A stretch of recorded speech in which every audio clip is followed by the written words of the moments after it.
Hello, hello, and welcome. Good morning, good evening for some of you, good afternoon for some of you. It is early for me, 7 a.m., getting an earlier start today, although it is later than my normal live stream time because I'm not in Portland, I'm in Japan, so welcome, thanks everybody for joining. I skipped last week because I was in the middle of a plane that was literally in the air during the live stream start, which would have been a fun challenge, but probably not appreciated by the rest of the people on the plane. So just decided to skip last week's stream and stream from the hotel here this week. So welcome. If you weren't here an hour ago, I was doing the stream for Lily's live stream, which I did link below, so you can check that out. And she got the better view, better camera angles here because I'm sitting at this desk here, but all the cameras were pointed out that window, which I guess I can move this camera and show you the amazing view out of this hotel room. And then I decided to just leave the cameras here because we were back to back, and oh, she's gonna stage where she was. Oh, I am. You were sitting down, like, so we were streaming from here a second ago, and I had a close-up angle where she was better lit as well. But very nice view out the window from this hotel room, 18th floor, looking out over the bay, and figured I would show you the setup here of what I brought with me to do these live streams, and run through all that and talk about other cameras and stuff. With no checked bag. With no checked bag. She's reminding me to point out that, yes, I try to avoid checking bags if at all possible while traveling, because I just don't want to deal with lost bags or the time it takes to get out of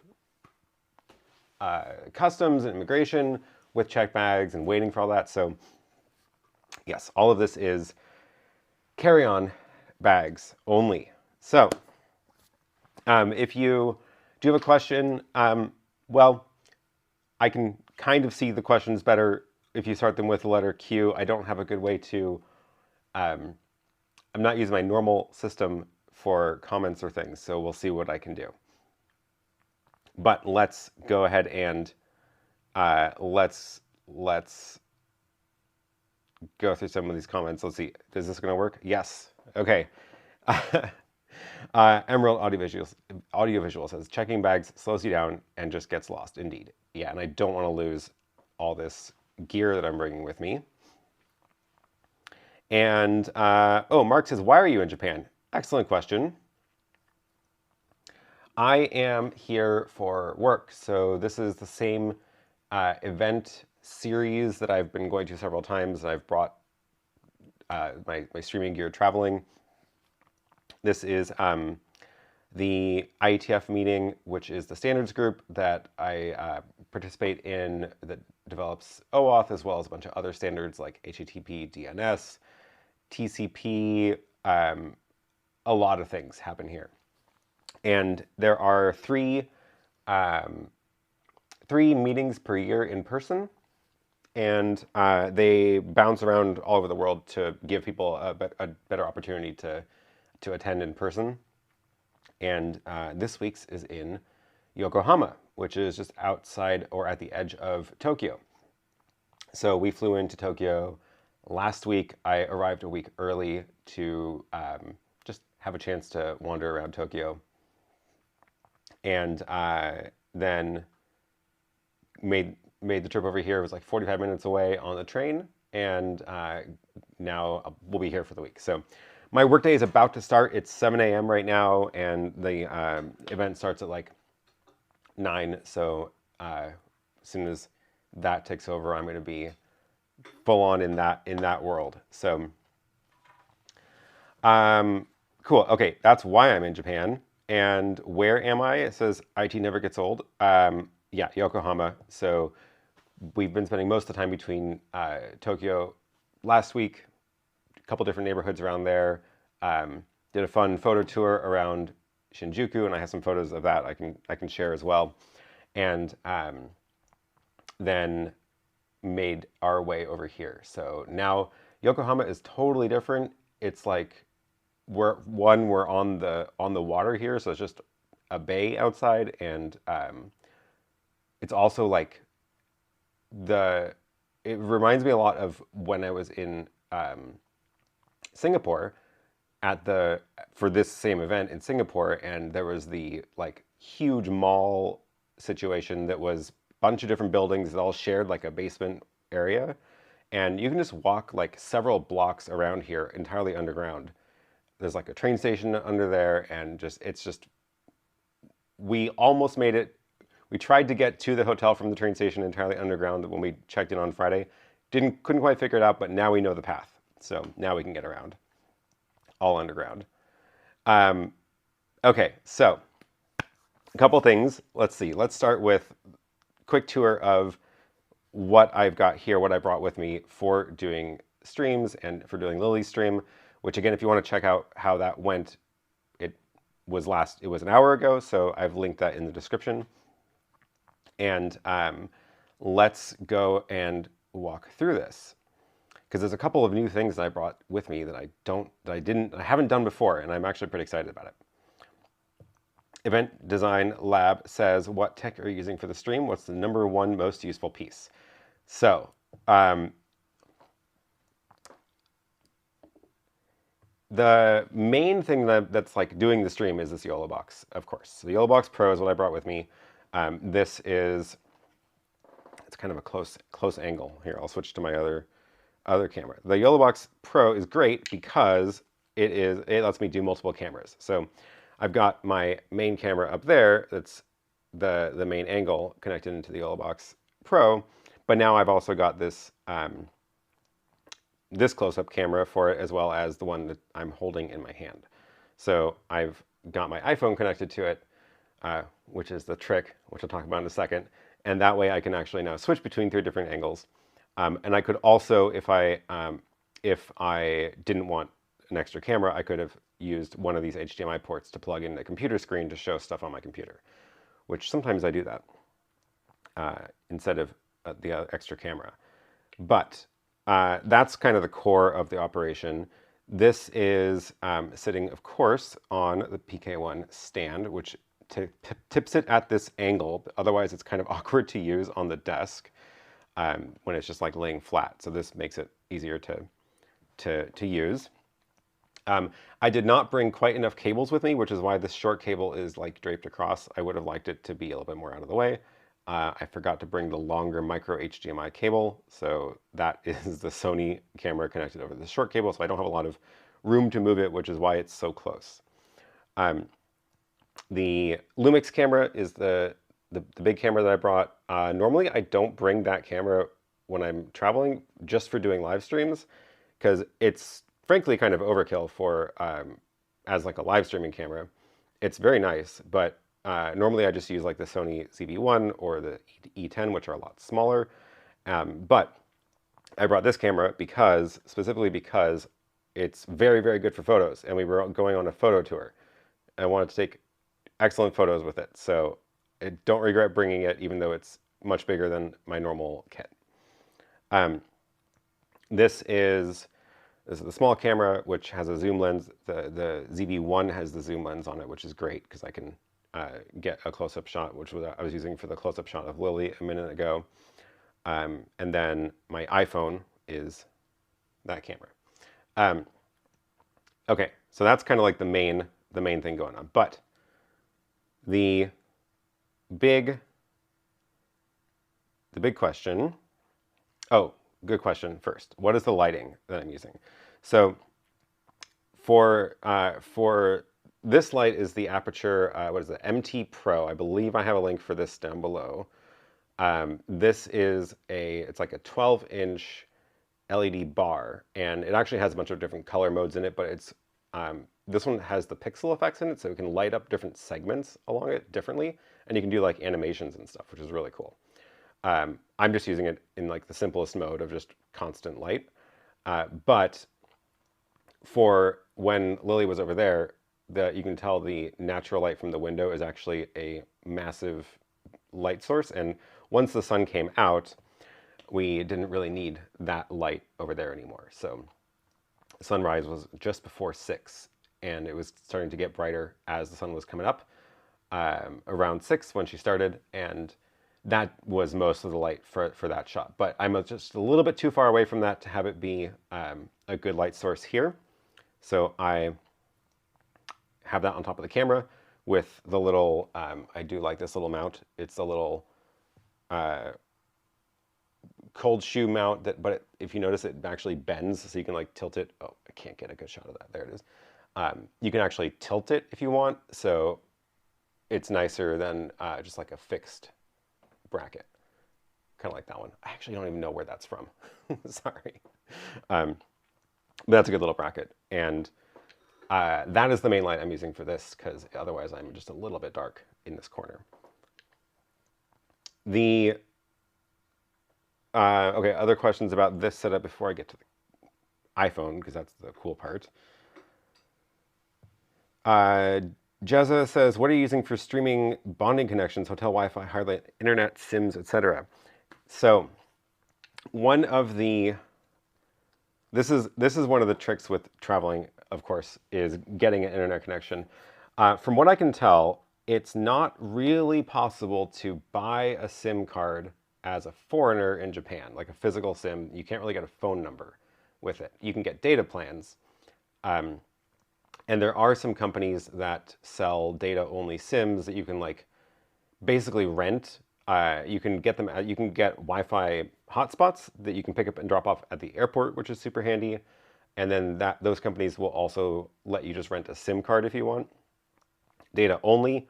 And I looked at some of those options, decided that I didn't want to deal with that, even just the complication of like trying to find the booth at the airport to go pick it up. because the iPhones all have eSIMs now. This one is still the one that has a SIM slot. This is the older model. The new iPhones don't even have a physical SIM anymore.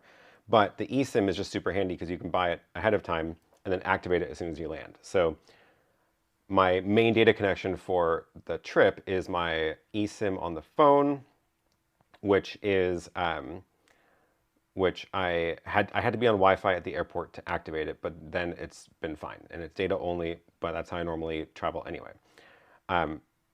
For the YoloBox, I could have put, if I had a physical SIM, I would have put it into the YoloBox itself. I don't have a physical SIM, so I could tether on my phone, but I decided to do a little test before, yesterday, before we went live today, to see about whether the Wi-Fi here was good enough. So one of the special things about this event that I'm at is these are the people who literally make the internet happen, like literally develop the guts of the internet. And when they do these events, they bring in their own infrastructure for the hotel. So they bring in hotspots, they tap into the wiring, the network wiring in the hotels, and they set up their entire own internet network within the hotels. And we're actually across 2 buildings today too. So they, and not only is it just like a fully functioning network, it's also like running the latest versions of network protocols. So you'll see like the bleeding edge, you know, whatever's coming after IPv6 and stuff like that, right? So there'll be like 8 different Wi-Fi hotspots that you can connect to based on what you want to test. Like, do you want to test the latest Wi-Fi protocol? So that is, they're very intense about it. And I am on that network, on the Wi-Fi, the broadcasting, which reaches this room, and it is solid. Like, I'm looking at the YoloBox right now, and I'm streaming at 3 megabits and 30 frames a second, and I've had 0 drop frames and 0 drop frames during Lily's live stream. So it's been a very, very solid connection. I don't think that would be the same if I was on the hotel's Wi-Fi, because that's just their regular infrastructure. But this is like special event infrastructure, which is great. Kerwin says, is there Ethernet available in the hotel room? I didn't even look because I did the test on the Wi-Fi and it was good enough that I didn't even bother looking for Ethernet. Sometimes they do actually activate the Ethernet jacks on this special network in the rooms. I didn't even look around to see if that's the case here. So that made it very easy because I didn't have to worry about tracking down a physical SIM, which as far as I can tell, you can only really get them from these tourist places, like pick up at the airport. You can't like go to a local, like a convenience store and pick them up here like you can in other countries. Cool. Okay, so, oh yeah, the iPhone 14 Pro Max still has a SIM slot, but can use eSIM. But yeah, Michael says that's the non-US version. The US version took out the physical SIM, which I don't think I like that decision. I think that having the physical SIM slot as a backup is always a good idea, but we'll see. We'll see. Okay, so we got the camera, we got the light, we got the YoloBox. Oh yeah, sound. I brought the DJI wireless mic with me, so that's here connected to the receiver, is over on the kind of dangling from the camera there, and it's light enough that like it can just hang out without being clipped to anything. It's fine. I like a lot of things about the DJI mic. I will say the sound is always more muted or muffled compared to bigger like shotgun style microphones, overhead microphones, but the case that it comes in is super convenient for traveling. It has the little adapter for if you want to connect it to an iPhone, so it's just super handy, and it goes into the case also, which is really nice. So I just like a lot of things about this, so I end up bringing it with me when I'm traveling. And I'm not recording onto the mic capsule, but I could if I wanted to, but I don't even bother recording these shows. Emerald Audiovisual says, how come you brought the GH5 and not the Mark II? Oh, sorry. I did bring the Mark II. I don't actually own the GH5. I have the GH5S, which it pretty much lives in my studio now, and it's like my B-roll camera that I use. I have it just always set up into that mode for doing B-roll shots in the studio. All of its batteries live there, and like I have the batteries on the wall charger that I just rotate through. So that lives at the studio now, but the GH5 Mark II is the one I brought with me, and that's what we're using right now. Kermit says, I love the magnetic backing for the mics. Yes, totally. Although I'm actually just clipped it on. But yeah, the little magnet thing is really cool. You can clip it onto in interesting ways that you couldn't normally.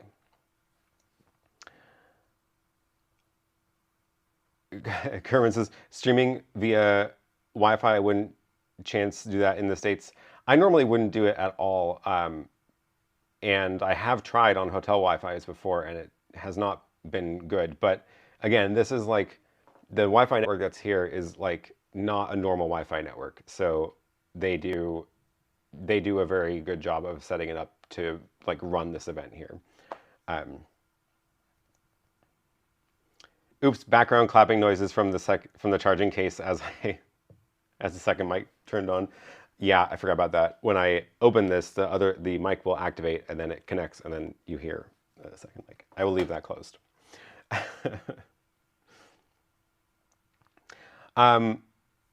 Okay, other questions here. Event Design Lab, your lower thirds are coming from the chat are coming from the YoloBox Pro. Yeah, so that's the big difference here compared to how I normally do the streams is I'm using the YoloBox Pro for showing comments. So it's actually pushing to YouTube, not to like RTMP. It knows about YouTube's API and it will use the YouTube's API to pull the comments, which I can see on the screen here. It's a little bit hard to scroll through them because I can only see like 3 at a time. So I actually have my normal chat interface loaded up on my computer screen. But I have not been able to get my own chat like system to work with the web overlay on the YoloBox. So I'm still tapping the comments here to show them. But I'm also going and tapping them on my computer screen because that way they get logged in the database properly so you can search them later. Speaking of, James, thank you for the super chat. I saw that on the YoloBox somewhere, but now again, I'm trying to scroll through it to find it. It looks like it is there. Good. Thank you for the super chat. I appreciate it. Also, good demonstration of they finally fixed it in the YoloBox software because it used to be that these didn't appear. So that's great to see that I can show it on the stream now. And oh, there's your comment. Just to say thanks for all the content and tips on streaming. I appreciate it. Thank you very much. All right. Eric says, my wife tells me rental sims can be delivered to your hotel or even device like a MiFi. She had to do that when she had to go into quarantine on arrival back in 2020. Oh, yeah. Yeah, you can definitely get them. It seems like it's a process, and I just didn't want to deal with it. So eSIMs are great. eSIMs are great. Steve says, well, in Tokyo, did you get to Akihabara, the tech market? I did, yes. We actually stayed like a block from that street at the station there for a couple days and walked around a little bit. Although the first night we were there, we were just exhausted from the previous 2 days of walking around. But we did walk around the street and did find Radio Alley, which is this little side street market that had a bunch of weird stuff, weird electronics. I don't even know if I got any pictures of it. Let me see if I did, because, oh, I think I have at least one picture of like the brightest store ever, full of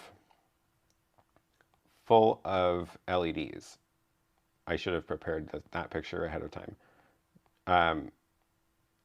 It was before Team Lab.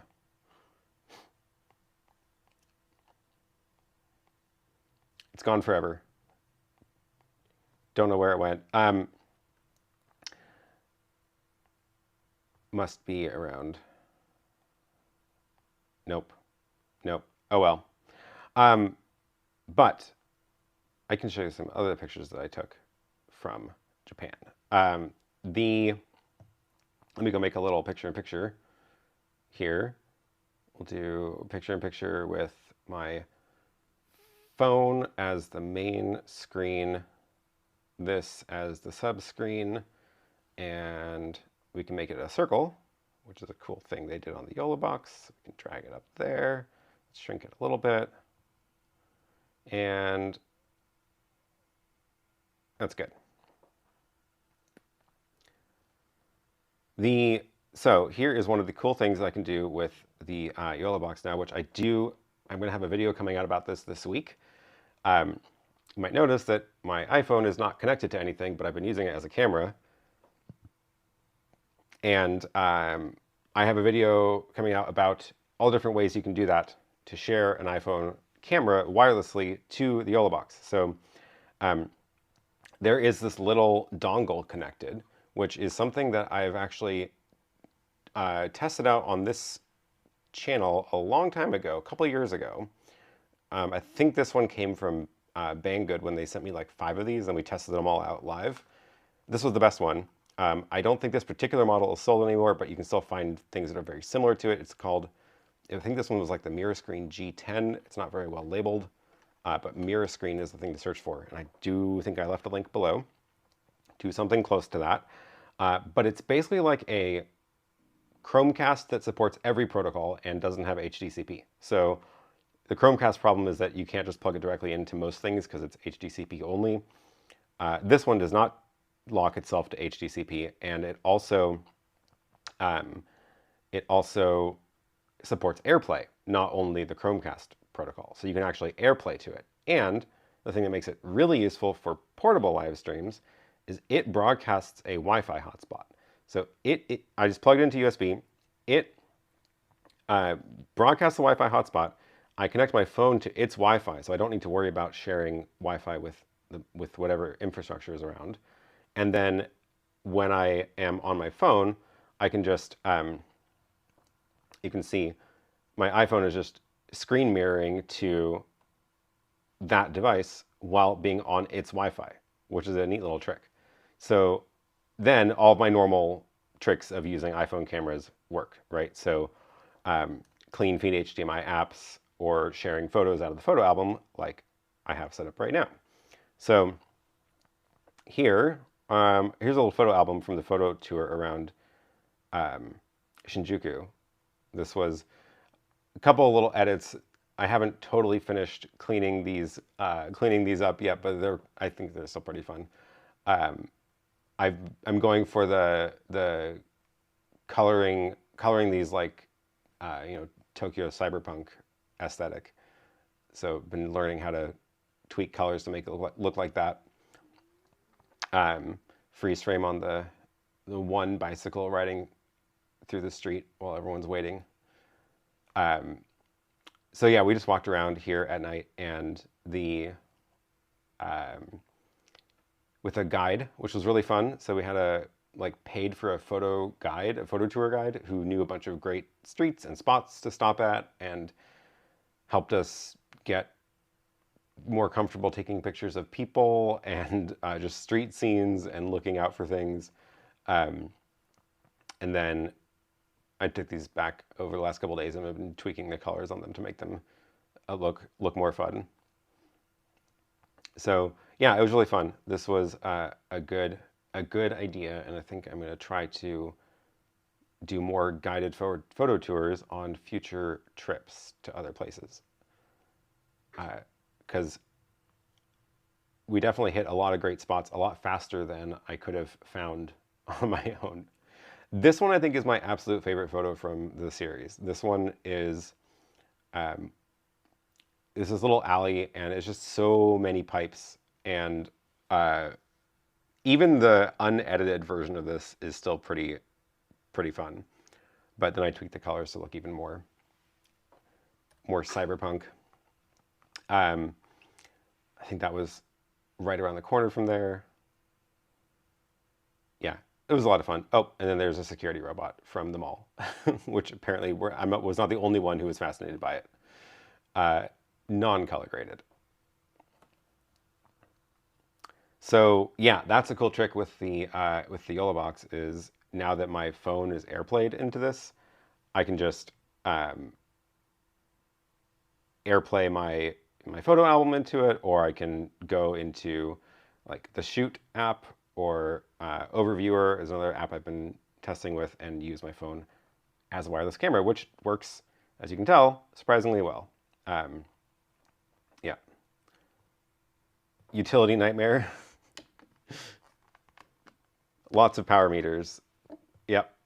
It was fun. Very Blade Runner-esque. Good, good. That's exactly what I was going for. Luke says the Walmart house brand Android streaming stick does Chromecast and doesn't require HTTP. Oh, good. Good to know. That's another good one. I swear I have this photo of the market, the LED market, which I will find amongst all the other photos. We went to a lot of stationery stores and got stickers and planner supplies, which Lily showed a lot of on the stream. Oh, this was a good one. This was a decoration in the hotel, which I need to copy for my studio. This was just like in the entryway of the hotel. So you like walk from the train station through one set of sliding doors. This is just on the walls there, and then you go into the hotel lobby.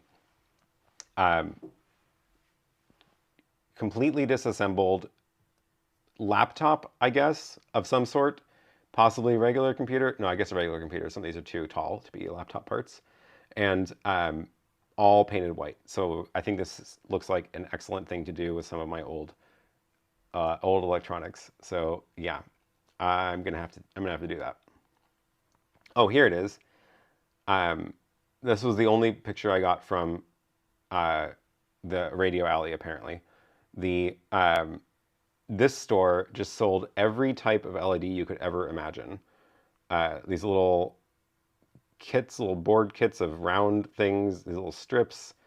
The EL wire also, I don't know what these little short ones are, but like, and they had all the specs on them. It was very cool.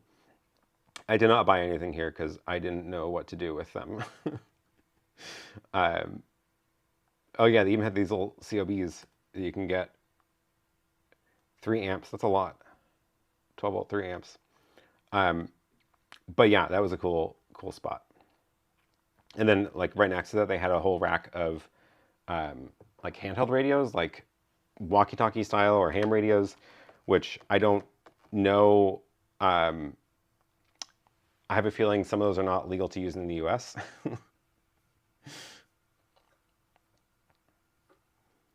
What are you doing? Says it's a laptop. The big part is the power brick. Oh, good call. Yeah, okay, that makes sense. Emerald says, I tend to use the Magewell Pro Convert NDI to bring stuff into the YoloBox, but you obviously need a travel access point to connect them. But gets you around the compression you see with yours. Yeah, so that is the big trade-off. And normally I use the Pro Convert at the studio, but it is a block that's as big as this phone, and then it needs USB power, and it needs the cable, HDMI cable, and then a network port to some sort of switch, which I don't have with me. So I would need to bring a network router as well, which the tiny ones aren't that bad, but that is just a lot more things to set up. And I like the simplicity of just the little Chromecast stick or mirror screen dongle back there. It is USB power, and then it has its own cable as part of it plugged into the YoloBox, and it's just very simple. And yes, it's not the same quality as an NDI feed to a hardwired device, but I think it's good enough. Oh, Koala, thank you for the super chat. Did you buy any new tech? I did not. I did not buy any LEDs there. Maybe I should have, but it was, yeah, I didn't know what to do with them. And oh, Piper Blush, thank you for the super chat. We need a ramen slow-mo video. Do I have a, let's see. I do have pictures of ramen. I don't think I got any videos of them, at least on my phone.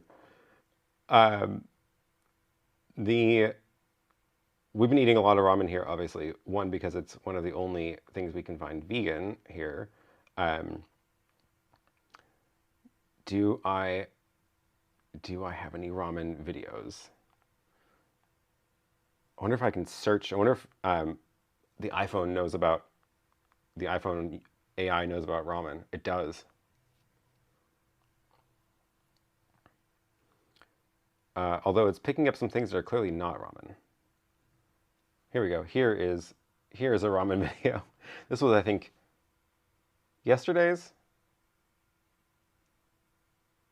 It was pretty good. We've been rating all the ramen we've been eating and learning about ramen presentation and what makes it look good. I think my favorite one so far was,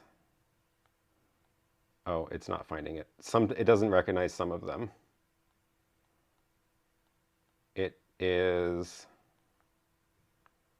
oh, this was from the hotel. Don't judge the presentation of this because it came delivered. This was very good. Also, I enjoyed not having to leave the hotel to get it. It was just delivered on a scooter. But the best one was, I don't know where it went. Gonna have to do a recap of this with a better organized photo album later. This one had the best aesthetics, the best presentation, from a room that had all the walls were mirrors, and the only light was the projector projecting this moving pattern on the ceiling. And then they brought these little tiny little lamps out to the table so that you can actually see what you were eating. I don't know why I got, oh yeah, I got a little video showing the ramen. There we go. Very, very good, although not the best. And the, oh, let's see, I did get a video of the room. This is what the room looked like that you're eating in. Just infinite mirrors. And I'm pretty set on recreating this now. Short throw projector up onto the ceiling, and just cool patterns that are slow, and then the mirror effect makes it just go for forever. It's very cool. Very, very cool.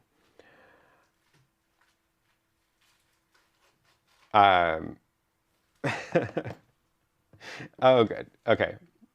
Yes, lots of effort in the presentation there. It was a lot of fun. Okay. Other questions? Other questions that I didn't get to yet. Oh, Frank says NDI is coming soon. That would be very cool. I hope that is true, because that would mean one less thing to bring. If I could just like NDI camera from my phone directly into the YoloBox, that would be very cool. I have a lot of things on my wish list for the YoloBox, so we'll see how many of them they can do this year. IT Never Gets Old says, we need to bug YoloLive, ask Frank nicely, to get the ability to change font size to something smaller on the YoloBox Pro chat interface. That's true. Actually, that would help, because I could read these comments even if they were slightly smaller still, and then I could fit more onto the screen. There's no settings, right? Oh, that's just what they look like. Yeah. You can change the font size of the, or not the font size. You can change the overall size of the comment and the colors, which actually I thought I had changed this to my better brand color. There we go. Now they look like this. New infinite backdrop for your home studio. It might be the karaoke room, actually. studio full of mirrors might be the Karaoke Room. Down below is the House Files channel where we're talking about this whole project. So go watch that if you are wondering what the heck the Karaoke Room is. I agree. That room is very cool. Thanks, Piper Blush. Have a great time. Need to go prepare for tonight's show. Thanks again for your work. Appreciate it. Thanks for tuning in.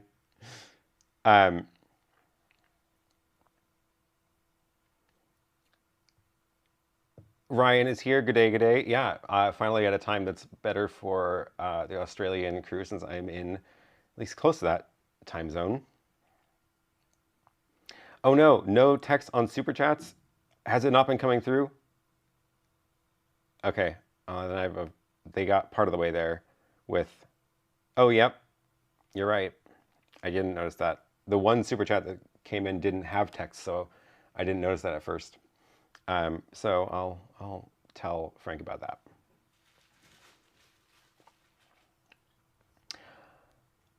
Michael says, oh, this is from a little earlier ago. I don't know if I can find it on the YoloBox to show it. Here it is. In your Hyperdeck Shuttle comments, you mentioned an ability to record to a network drive. Can that be done to a NAS as well? So in the Hyperdeck Shuttle, I connected mine up to the Blackmagic Cloud Pod, which is just a network drive. Effectively, like you can mount it from your computer as just a regular network drive. I'm pretty sure, but I haven't triple checked yet, that it can also record to any network drive. So, of course, it needs to be fast enough to support the bandwidth that it's sending. I will try that when I get back home. This all happened like right before I was packing up for this trip, so I didn't get a lot of chance to play with that yet. And I did bring the other Hyperdeck back to Lily's studio so I can steal the shuttle from there and move that back into my studio so I can test things with it more. So that'll happen soon. But I think it does, and I also think we're going to see a lot of things coming at NAB next month that are going to be along those lines of more cloud-connected and network-connected workflows with ATEM, the cameras, their cloud pods, and all that kind of stuff together, which I think is going to be very, very cool. So, yeah, keep an eye out for that. Mark says, you showed a photo of your Stream Deck and a Raspberry Pi. Does that make it a wireless system? Excellent question. Let me find that photo really quick. Because I guess I'll just show the Instagram since my phone is already shared.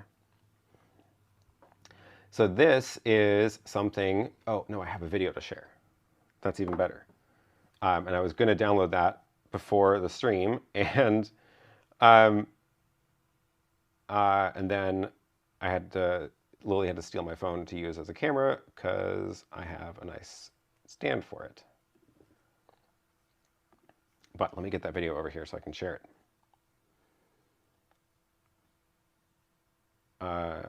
What just happened? The Photos app crashed. That's good.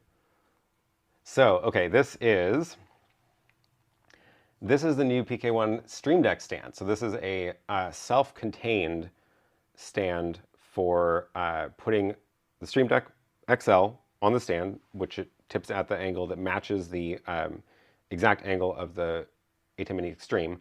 But you might notice that it also has a Raspberry Pi underneath. So you can put the Raspberry Pi underneath, run a short USB cable up to the Stream Deck, which powers the Stream Deck. And then if you want, you can connect the Pi wirelessly to your on your network to control the ATEM, which, yes, it then is a totally wireless way to control things. So you would just need to power the Raspberry Pi. So that's just the USB cable. So one USB cable in would power the whole thing. Obviously, you'll get better performance if you connect the Pi over Ethernet, but it does work wirelessly too. Very cool little stand. That is available now. Links are at pk1.tv and in the description also. And I think I have a couple. Yeah, I posted some more photos of that on Instagram as well. So there's the Pi underneath Stream Deck. So now you can see it matching the angle of the ATEM if you have the PK1 stand for the ATEM Mini Extreme. It doesn't like bolt to the other part of the stand or anything. It just sits next to the side. But that also means you can use it on the right or left side just as easily, which is very cool. So yeah, that is the new latest and greatest in the PK1 lineup. And available now. Oh wow, it's getting bright out and this camera is getting washed out. Move the Pi over and make room for a battery pack. I don't know if there's enough room for that, even if it were moved over. It's not that, the Stream Deck isn't that big. Maybe the tiny battery pack, like maybe a tiny one like this, but I don't know if this is actually big enough to power the Pi for very long.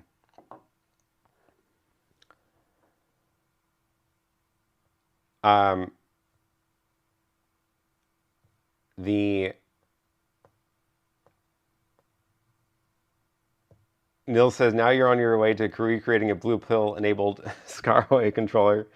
I don't think we're going to go anywhere near the software of that because they've done a really good job with the software on their stuff. But I'm just trying to make it easier to like cobble these different devices together that I already use. Michael says, do you ship things to the Cayman Islands? Probably yes. So the thing to do would be to just go to the store that's linked from there, and then punch in your address and it should tell you if it's possible. Almost certainly the answer is yes. It's mostly just a matter of the shipping rates, which if your purchase is over $100, you should get free shipping on that. So probably yes. But yeah, if you have any questions, use the chat tool on the NX3D website and you can chat with them just to double check and they should be able to tell you. Is the Stream Deck the same angle as the YoloBox stand as well? You know what? I'm actually not 100% sure on that. I'm going to have to double check that when I get back and can put them side by side. I'm not 100% sure on that. But that's one of my other wish list features for Frank is finally letting us automate stuff in the YoloBox without having to use the touchscreen. So one of these days we'll get that feature. I want to be able to connect it into with Companion along with the rest of the stuff. Scott says, I would love to see a new base for the Stream Deck that would support a Raspberry Pi with PoE hat on it. I think that works. Again, I need to double check before I promise that. I don't actually own any PoE hats, which is the problem right now for the Raspberry Pi, but that would be super cool because then it would be only one cable needed, just Ethernet cable to power the Raspberry Pi and the Stream Deck. I would also love that. I will double check on that before I promise anything.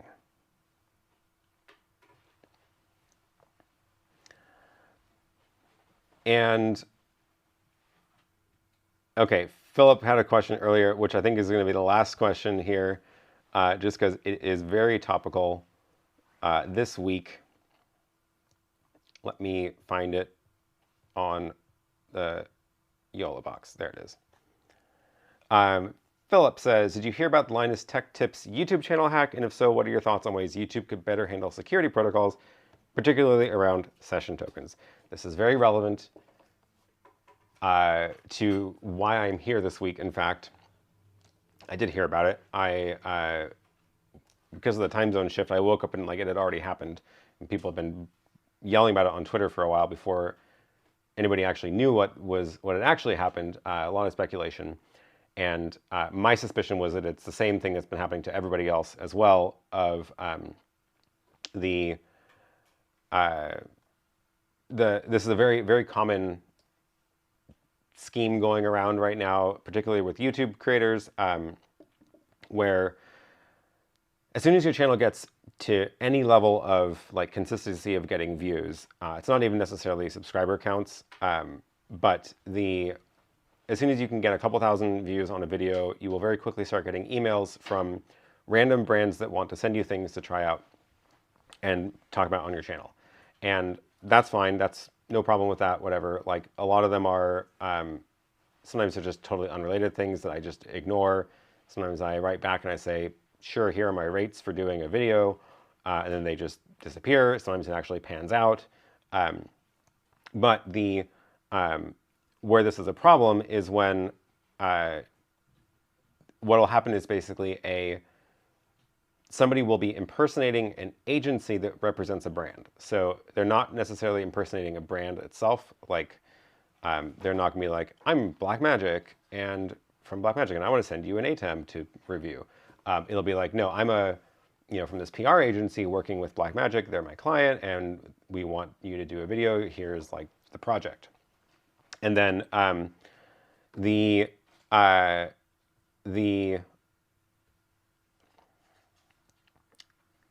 again, that's not by itself, that is not unusual, and that is how a lot of deals happen. I have done a few of those as well. The video I did about all the Anchor chargers, which I actually brought with me, is one of those where I was working with an agency, and so I got that email from the agency representing Anchor, right? And I'm like, this is one of those I need to be very skeptical of this because this is exactly how these scams start.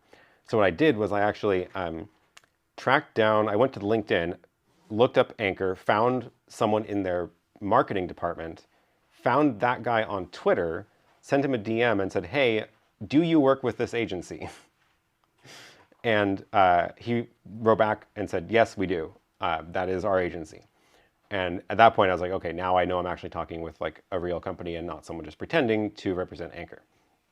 So I did a little bit of research there before I did that video. And anyway, the way that the scam happens is if you don't do that research and you just start emailing back and forth with this agency, it turns out they're actually not a real agency. They're just trying to pull this hack. Eventually what you do, they'll like go back and forth for weeks, building up, like going back and forth and pretending to negotiate on the project of like, here's the rates, here's what we expect. You can go back and forth building this relationship over email for quite a long time. And eventually they will send you something. They will send you an attachment. It'll be like, here's the contract to sign, or here's like a sample of, here's the assets to use in the video. Like here's some B-roll you can use, right? It'll be like a zip file, or the contract will be a Word doc or something, right? And there's a bunch of different ways they could try to present that to you. And all they have to do is get you to download it and open it. And I don't want to scare you and say just like, never open PDFs or whatever, but Word documents can embed scripts. PDFs technically can too, but they're usually better isolated. But the simplest one is just like opening a zip file and not really realizing what you're opening. Because if you open a zip file and there's like on Windows, it's very common to send like a .scr, which is a screensaver program, which can actually run code. Ultimately, all these, what happens is they get you to run a program on your computer. And as soon as you do that, they can do literally anything on your computer. So you can't get hacked just by opening a PDF, probably, unless there's a problem with the PDF viewer you're using. But if you're opening a .scr or .exe or on Mac any kind of .app file or whatever, basically it lets them run code on your computer. And as soon as they do that, they have access to everything that your user account has access to, including your browser. What will happen is they will go and the malware goes and finds the storage your browser uses to store cookies, and will extract all the cookies in your browser and send them off to their server. They can load it in their own browser and then essentially just be you.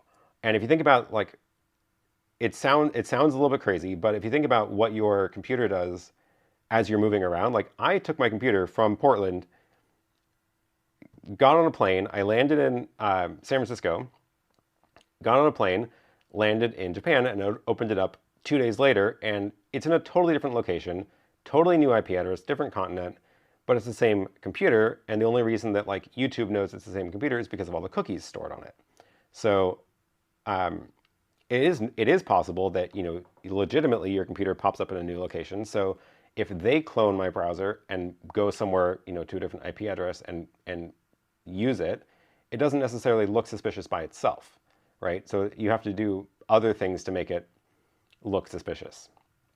So it basically it clones the browser, and then they are you, and then they just have, you know, automated scripts that will go and do things like change your password or add a recovery email, and so they can take over your account more legitimately.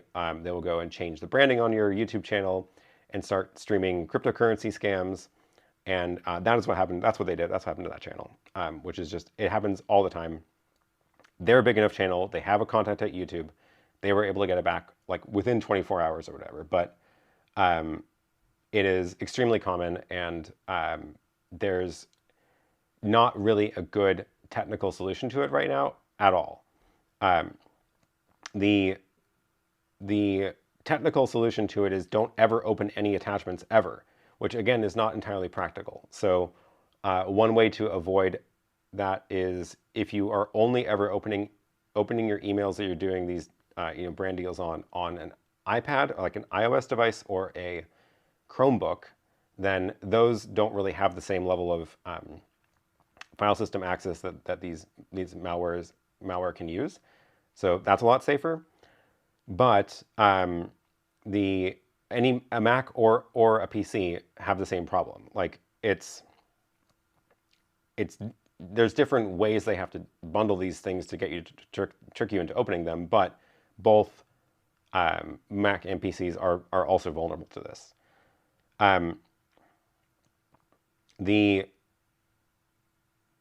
Okay, so there's, yeah, Emerald says the issue with YouTube is that they don't do two-factor auth when you try to change your credentials, like the password.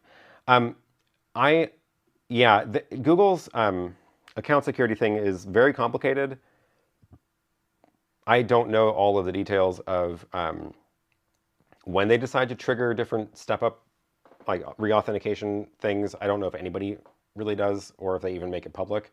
But there's clearly something wrong with the Google side of like letting someone completely change a YouTube channel instantly.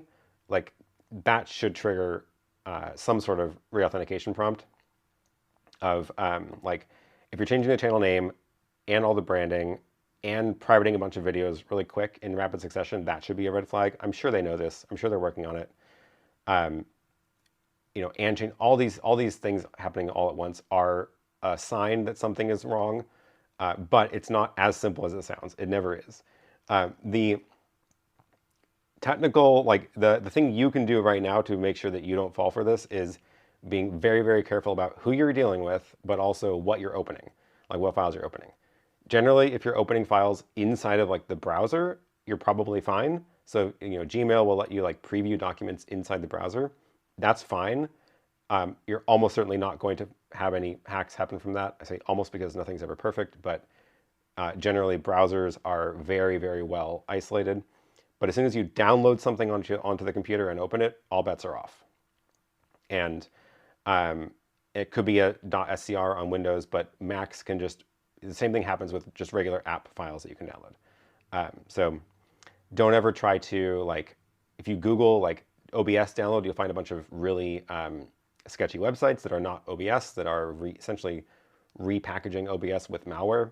So it's dangerous out there. Anyway, the technical solution, which doesn't yet exist, is what we're working on like this week at this event to protect cookies, essentially. So you know how like on your phone and now Macs and other all this hardware is getting these like Touch ID and Face ID and the little fingerprint reader on the Mac.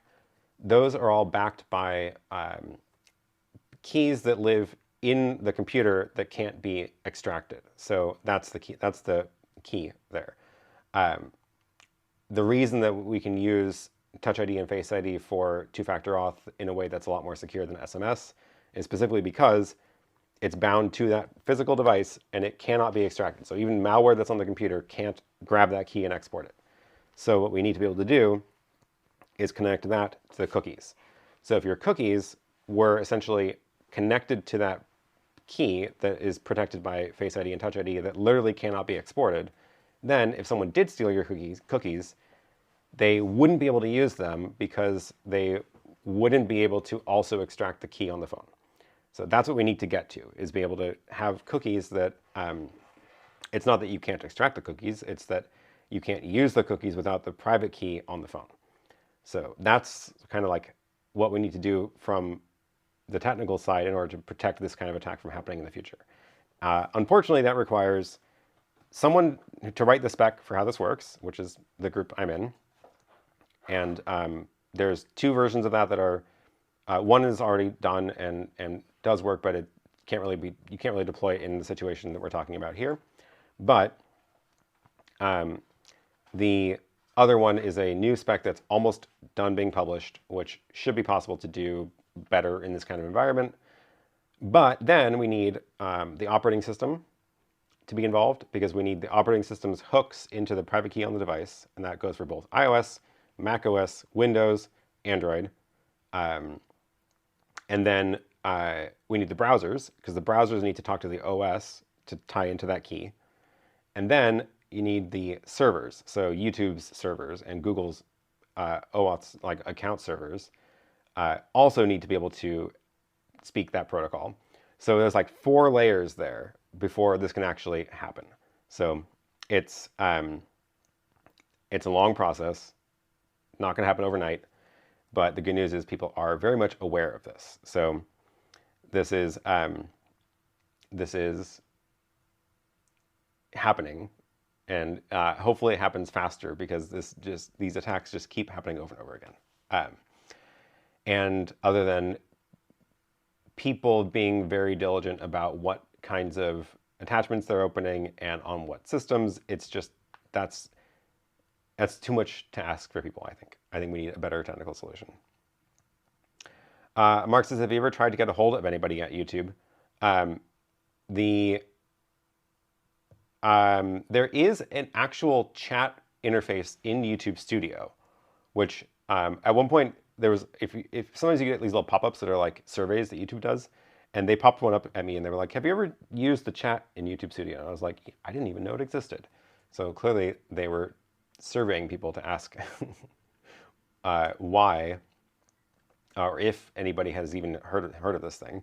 But no, after you like hit a certain level in YouTube, you do get like a partner contact there, but I'm not at there, and I'm not at that level anywhere close to that. So 100K, Lily says. Yeah. Neil says they should just issue you a GPG key at birth. That is a bad idea for other reasons, but yes. Philip says, is that similar to the passkey versus password concept that some companies are starting to roll out? It is actually. So passkey is like a rebranding of the same technology that you use for doing Face ID and Touch ID and WebAuthn with YubiKeys and stuff. Rebranding it and also repurposing it for the primary login, primary authenticator. So normally we would think of like a YubiKey or SMS codes or Touch ID as like a second factor. So you'd log in with a password and then you get challenged for one of these like hardware things. The whole idea behind passkeys is that you would not have a password. And instead of a password, you would just have this hardware key. And the only reason that anybody's even interested in doing this and it's possible to do it is because it's bound to that hardware. So, and then in the case of, it's a hardware-backed key that then weirdly gets synced to other hardware on the same account. So iCloud can sync these keys between devices, but that it's the same idea. And there is this debate in the industry between whether that's good enough or whether you want single device bound keys that actually don't leave ever. So that's this whole like stuff happening now as well. But this is that is getting off topic now. That is too much. So we will end there. Oh, Darren, thank you for the super chat. Thanks for the exploit tech details was the message there. Yep. So that's the world I'm about to go into now, and I should probably stop talking and go eat some breakfast and go do that for the rest of the week. And what are you doing says, by the way, the like button, yes. 71 watching, 19 likes. Give it a thumbs up. And Nil says, yeah, we can make it to 100K. Here we go. That would be great. I have a feeling not going to happen this year. Let's go for next year. So let's do it. Subscribe, hit the thumbs up. We will see you again next week. Hopefully everything goes according to plan this week, and make it back on the plane and back home, and then we'll be back at the normal time next week. And hopefully I will have a little bit more organized photos and video clips to share from the trip, and we will see what we get up to next week. And first priority, coffee, yes. I did have 1 cup of coffee so far, which was Blue Bottle instant coffee, like it's freeze-dried coffee I got from Blue Bottle down the street in one of the buildings attached to this mega mall complex. But I do need more coffee now, so we will see you all again next week. Thanks so much, and yeah, talk to you later.